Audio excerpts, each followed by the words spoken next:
everything becomes about how you look, distraction from the actual, music moving you or changing you, Women get older and men get older, dignified or character. What are you supposed to just die when you're 40?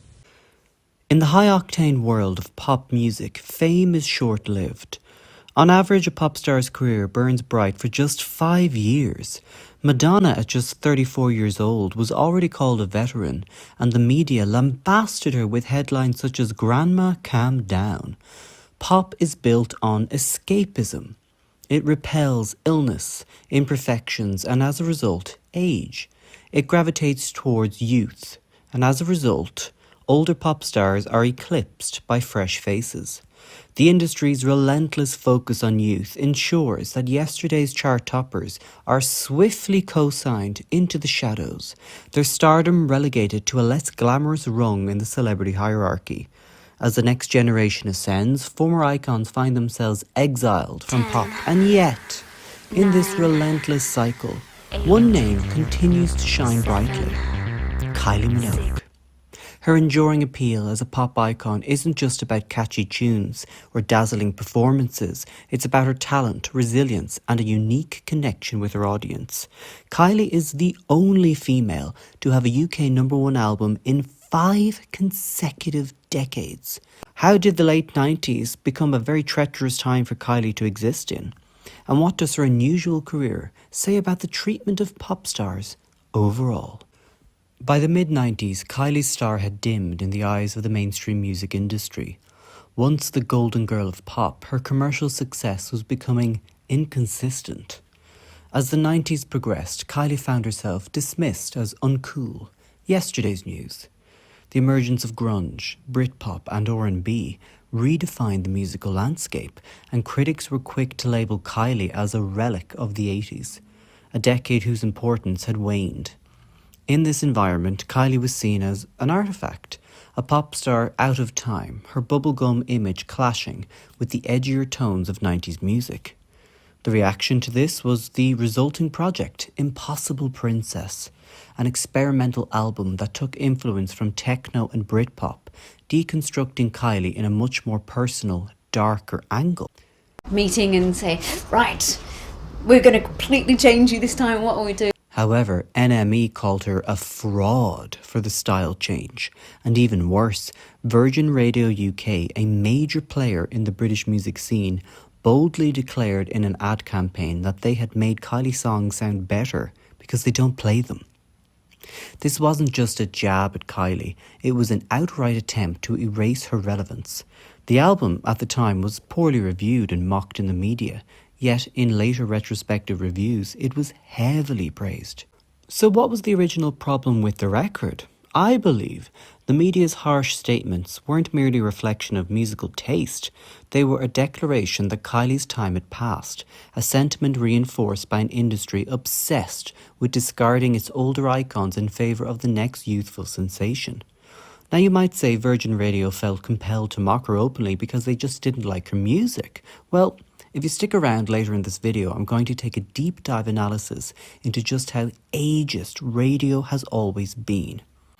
Was Kylie truly out of touch, or was the industry simply unwilling to allow a woman approaching her 30s to redefine herself?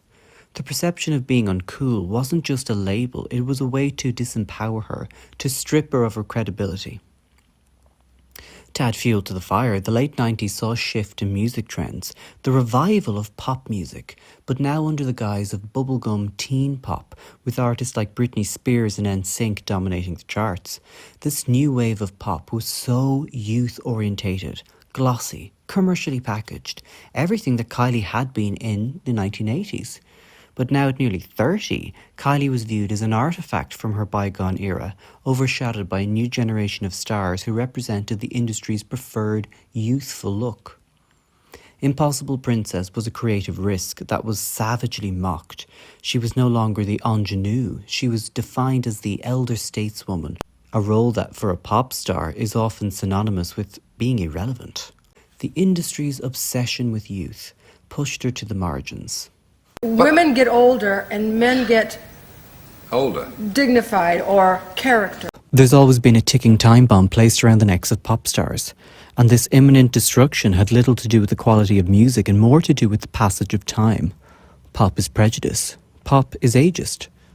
For this reason, many pop stars were often forced to lie about their age, as a matter of survival. Geri Halliwell claimed to be 21 when she debuted with the Spice Girls when she was actually 25. Nicole Scherzinger claimed to be 28 when she was 30.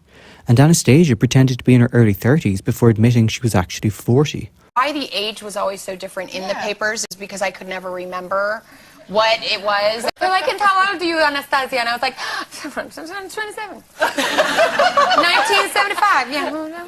And if we look at how little representation women over 40 have in the charts, lying about your age seems like the clever thing to do.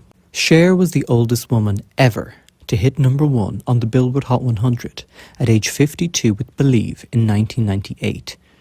That's over a quarter of a century ago, and since then, only 2 women older than 52 have hit #1 in the US, Mariah Carey and Brenda Lee, with 2 well-established, decades-old Christmas songs that they recorded in their youth.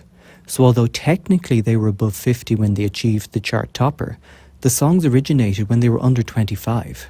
In the UK, Kate Bush at 63 was the oldest woman to top the charts when Running Up That Hill had a resurgence thanks to Stranger Things. However, again, this song was an established top 3 hit in 1985 when Kate Bush was in her late 20s.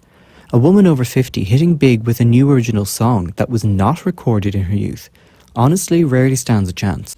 Bibi Rexha tweeted out a photo of herself in her underwear with the caption, "I recently had a male music executive tell me I was getting too old and that my brand was confusing because I'm a songwriter and I post sexy pics of my Instagram. And that's not what a female songwriter is supposed to do, especially for one my age. I'm 29 and I'm fed up with being put in a box." Situations like this expose the entrenched biases that dictate the parameters of acceptable behaviour for female artists, particularly as they navigate the treacherous landscape of their late 20s and beyond.